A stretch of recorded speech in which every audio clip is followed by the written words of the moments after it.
Recording 55. You will hear a phone conversation in which a woman talks to a public transport official about something she has lost. First, you have some time to look at questions 1 to 4.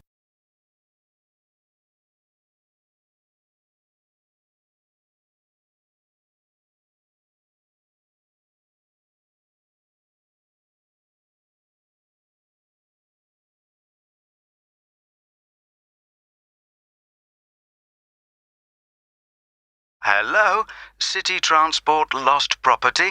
How can I help you? Oh, hello. Yes, I'm calling about a suitcase I lost yesterday. I don't suppose I'll get it back, but I thought I'd try. Well, some people do hand lost items in, so you might be lucky. Let's put the details into the computer. OK. Right, so let's start with a description of the suitcase. OK, well, it's small, and it's the type you can pull along on wheels. How about the colour? Yes, it's black, but not exactly plain black. It has some narrow stripes down it, sort of grey. Actually, no, they're white, now I think about it. OK, I'll just add that information. Now, were there any items inside it? Yes, I had a big bunch of keys in there. Luckily, my assistant manager has an identical set, so she's going out this morning to get some copies made. So, therefore, your office... That's right. My house keys were in my pocket, thank goodness. Anything else? There were a lot of documents, but they're saved on my laptop anyway, so they don't matter so much. But the thing I'm really worried about, I haven't even taken it out of the box yet, is a camera I just bought. That's really why I'm calling. I can't believe I've lost it already. I see. Well, let's hope we can find it for you. Was there anything else? I don't think so. Any credit cards? They were in my handbag, and I had my passport inside my jacket pocket. Before you hear the rest of the conversation, you will have some time to look at the questions 5 to 10.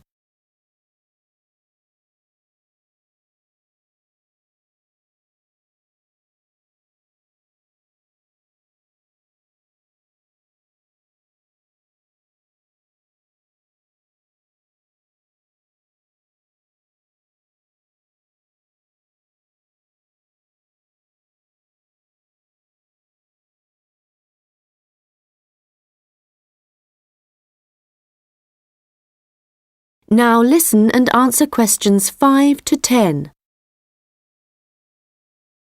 Money, clothing, any personal items? Let me think. I had an umbrella. It was black. No, blue. But obviously that isn't as important as the other things. No, but it all helps us identify your property and get it back to you. Anyway, I just need to ask you for some basic details about your journey. So it was yesterday, was it? That's right. In the afternoon. Around 2 p.m, maybe 2:30. OK, so that'd be May the 13th. Yes. I was heading to Highbury. That's where I live. All right, and you mentioned a passport, I think. So you were coming from the airport, I presume? Yes, and I was looking forward to getting home so much, and what with being tired and everything, I think that's why I just forgot about the case. And how were you travelling when you lost your property? What kind of transport were you using? I thought about getting the train, but that would have meant a bus journey as well, and I couldn't be bothered.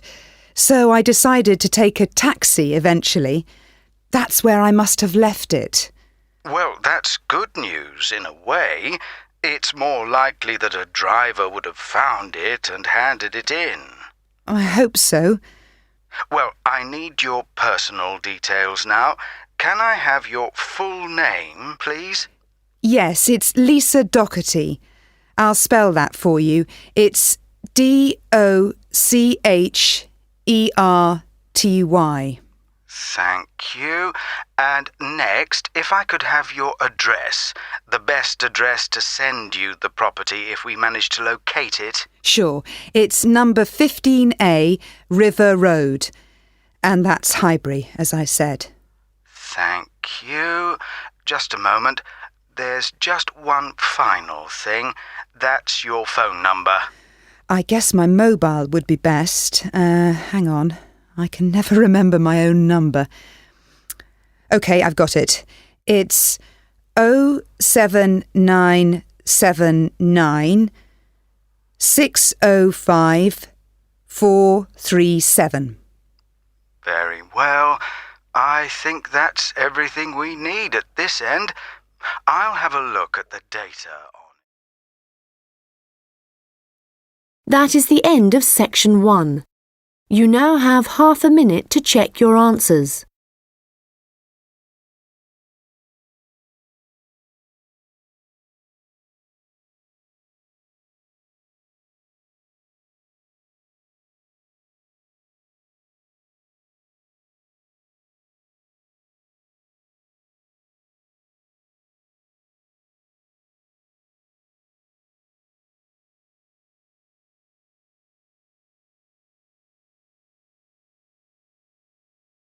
Now turn to section 2. Recording 56. You will hear a tourist information officer explaining local walks to visitors. First, you have some time to look at questions 11 to 15.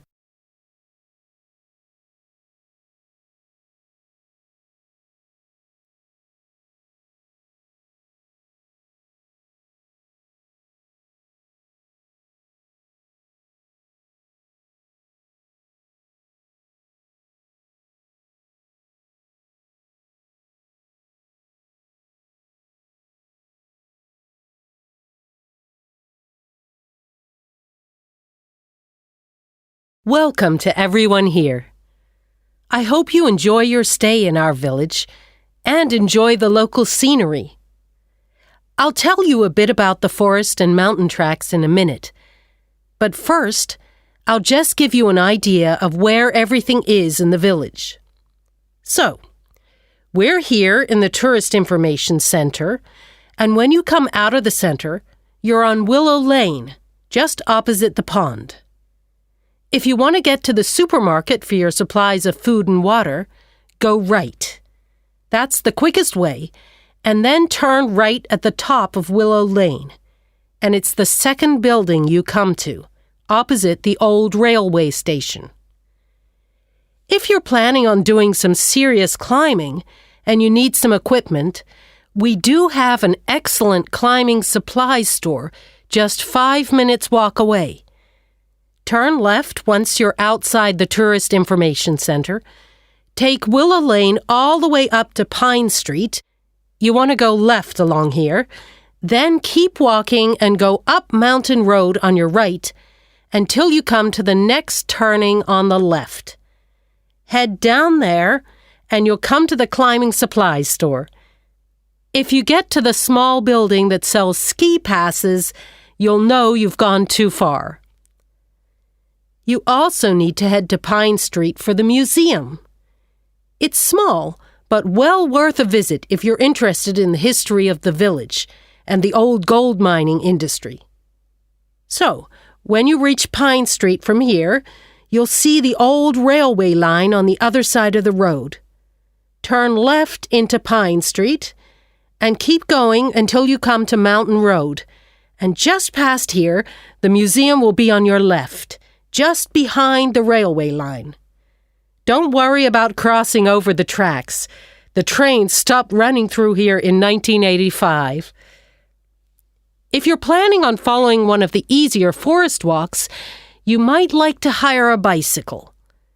To get to the hire shop, again, you need to head to Pine Street. On the left-hand side of Pine Street, you'll see the town hall. Go down the little road that you come to just before it, and you'll find the bike hire shop just behind the hall. They have a good range of bikes, so I'm sure you'll find something that suits your needs. Last but not least, if you're hungry after a long day's trek, I can recommend our local cafe. Again, when you leave the Tourist Information Center, turn right and follow Willow Lane until it joins Pine Street. And right opposite, on the far side of the railway tracks, is the cafe. Before you hear the rest of the conversation, you will have some time to look at the questions 16 to 20.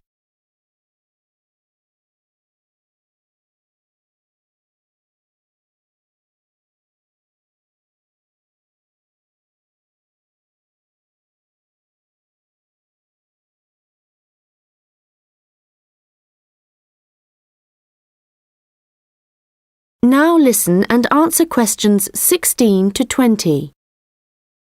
Okay, let me tell you a little bit about the different tracks we have here. All of them start at the end of Mountain Road, and you'll find a parking lot there where you can leave your vehicles. Let's start with North Point Track. It's a gentle route through lowland forest, good for biking and probably the one for you if you have small children.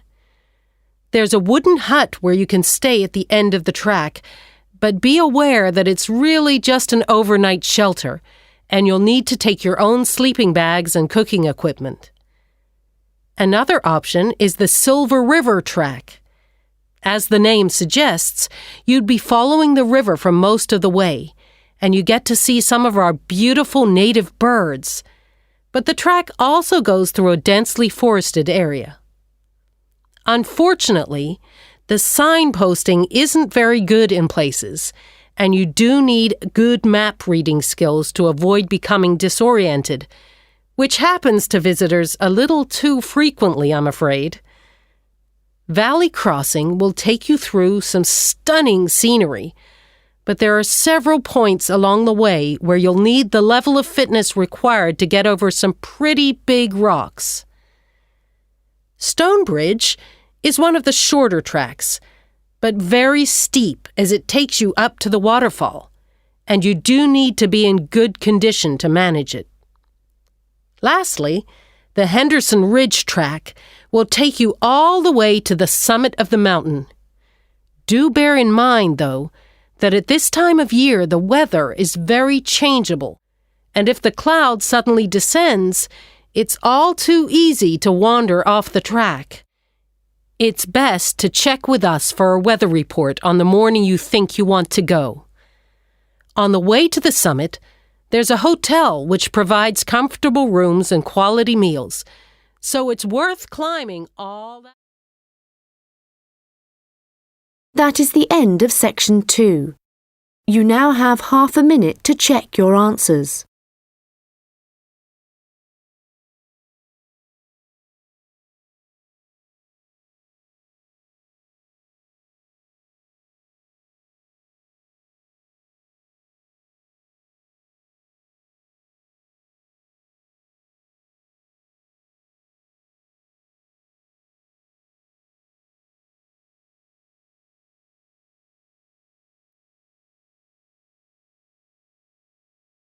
Now turn to section 3.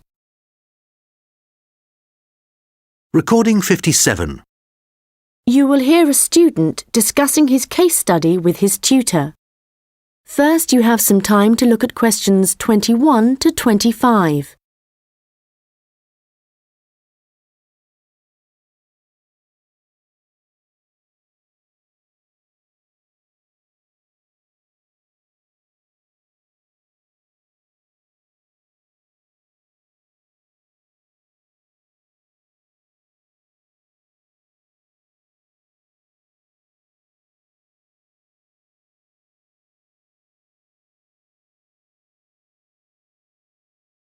Well, James, I've had a look over your case study, and for a first draft, it looks promising. I have to be honest. When you told us we had to write about a furniture company, It didn't sound like the kind of thing that would interest me. But since then, I've changed my mind. Why's that? Well, as you know, Furniture Rossi is an Australian company, still comparatively small compared to some of the high street stores, but it's got plans to expand into foreign markets. So I chose it for that reason. It's going through a transition. It's a family-run business aiming to build a global brand. All right, and you've made that clear in your writing. One thing, though, that I think you've overlooked is why Luca Rossi started a furniture company here in Australia in the first place. Well, he'd just got an arts degree, hadn't he? And people were trying to talk him into an academic profession, but he wanted a practical job, something he thought would be more satisfying in the long run. His grandfather had been a craftsman. He'd made furniture in Italy, and he'd passed this skill on to Luca's father. And, well, Luca thought he'd like to continue the tradition. Yes, that was the motivation behind his decision. And what was it, do you think, that gave Furniture Rossi a competitive edge over other furniture companies? I wouldn't think it was price. It's always been at the higher end of the market. But according to my research, it was to do with the attitude of the employees. They were really focused on giving good customer service. Yes, Luca Rossi insisted on that. Their promotional campaigns also emphasised the fact that the wood only came from Australian forests. But that was the case with their rivals too, so it wouldn't have made them stand out. OK, we'll have a careful look at the content of your case study in a minute, but I just want to make a general comment first before you start writing your second draft. OK. Yes, what I'd like to see more of is your opinion. A bit more critical thinking rather than the bare facts. But it's good to see you've been careful with your referencing this time. Thanks. And I read and reread my work, so I'm pretty sure there aren't any errors with the language. Yes, it's fine. Oh, but there's one other thing I could probably mention at this point. Yes? Well, at the end of term, you'll also be giving a presentation, also on Furniture Rossi. Yes. I haven't given it much thought yet. Understandably, but while you're writing the case study, I'd recommend you think about what kind of information would be suitable to use in your presentation. Remember, the last time you gave a presentation on a company, you spent a considerable part of the time providing the audience with financial data. But they probably needed to hear more about company strategy. Yes. I did concentrate rather too much on the figures. I'll make sure there's a balance this time. Good.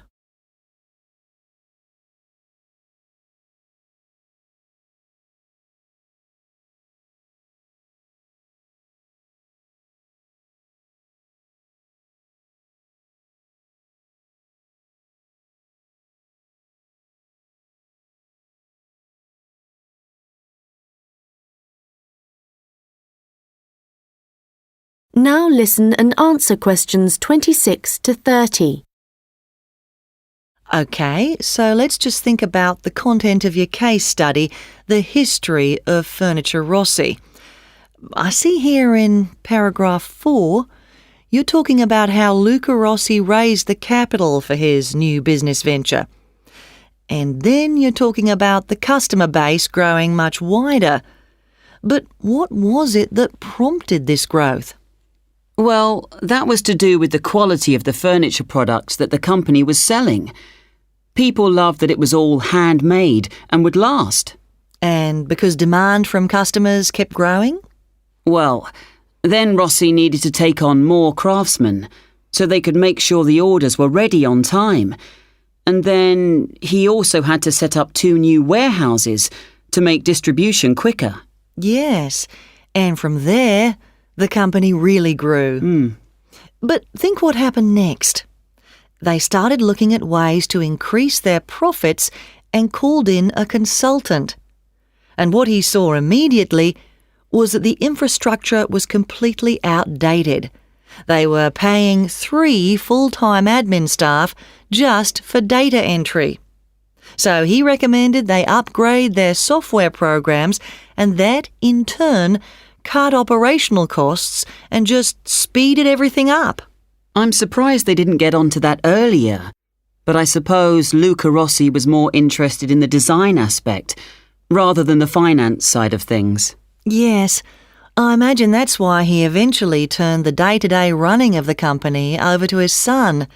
And in fact, it was the son, Marco, who persuaded his father to move on from traditional television advertising and go online instead. I guess that's the best way to reach people. It can be, but initially customers actually complained. Why? Well, some users found it hard to navigate their way around the website, so they were getting frustrated and giving up. So then the company called in a professional to improve it. Oh, I see. He must have done a good job. They've had a continuous 3-year rise in revenue, so things must be going well. Indeed.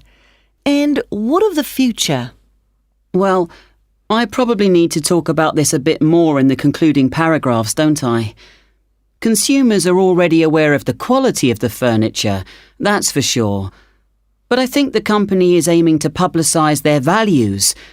The fact that they have respect for beauty, durability and functionality and the environment. A lot of companies are already... That is the end of section 3. You now have half a minute to check your answers.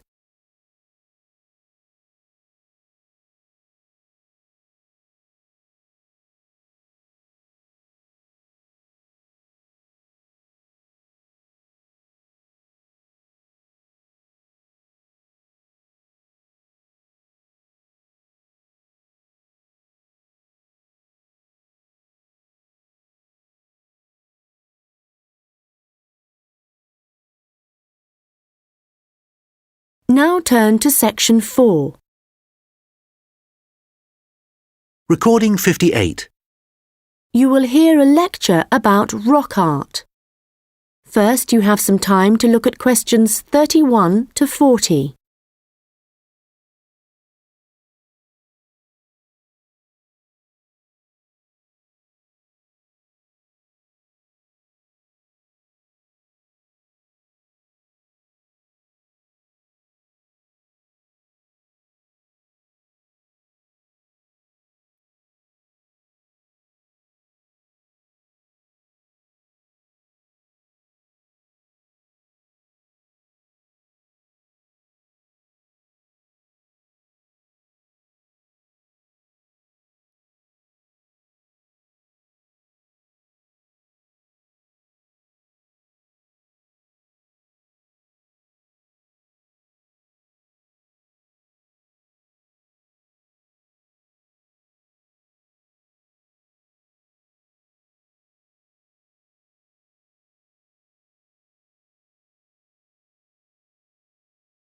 Now listen carefully and answer questions 31 to 40.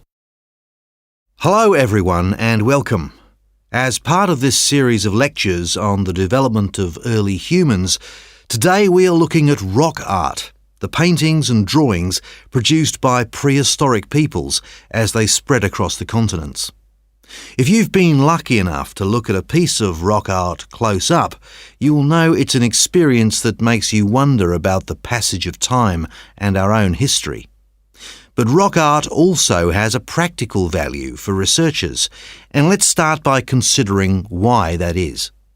Firstly, it provides vital information about the way that people evolved, information not always easily obtainable from excavated artefacts alone. Secondly, rock art tells us about migration, where people came from and where perhaps they went next. Rock art is found all over the world, and this in itself is not surprising. But what is rather amazing, you might think, is how similar some images are, whether you're looking at a rock face in South Africa or standing inside a cave in Spain. Let me give you an example. When our ancestors drew humans, they would often draw them as stick figures.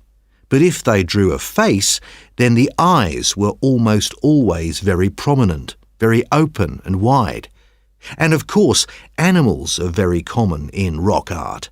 But one animal which is very interesting to researchers is the lizard, because whenever you see a prehistoric painting of one, it's depicted either in profile or looking down on it from above.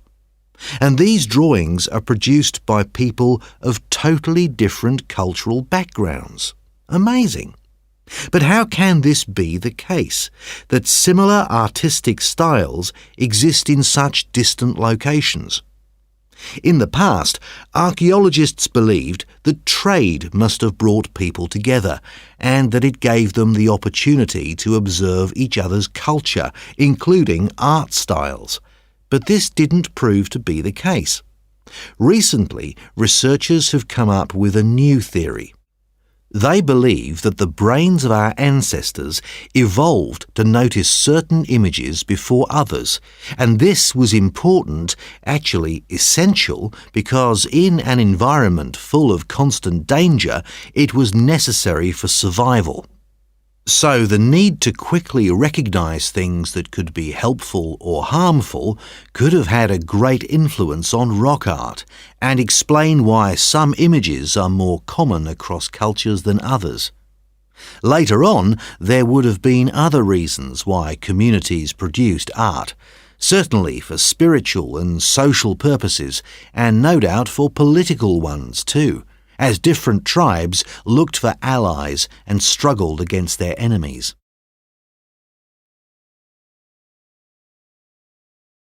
Well, as I said before, you can find rock art all over the world, but I'd like to focus now on the rock art of the Aboriginal people of Australia. The images that survive in this part of the world span at least 20,000 years. In fact, the Aborigines were still practicing this art form in the late 18th century when the Europeans began to arrive, and certain images point to the contact between them. For example, the Aborigines began to draw ships which they would have seen along the coast. It's hard for us to imagine what they must have thought when these first began to appear. Another image that is evidence of European arrival is that of horses, an animal that would have been very alien to the Australian landscape. It isn't actually known how many sites there are across Australia where rock art can be found, but unfortunately we do know that much of the art is being lost to us. Erosion, of course, is one of the key reasons for its destruction, but human activity is also increasingly responsible. Since the 1960s, industry alone has destroyed around an estimated 10,000 pieces of art. At this rate, in 50 years, half of all Australian rock art could have disappeared for good. Vandalism is sadly another factor, and although most people, I believe, would wish to preserve this art, I'm afraid that tourism is another reason why the art is disappearing. In some cases, the art is damaged when people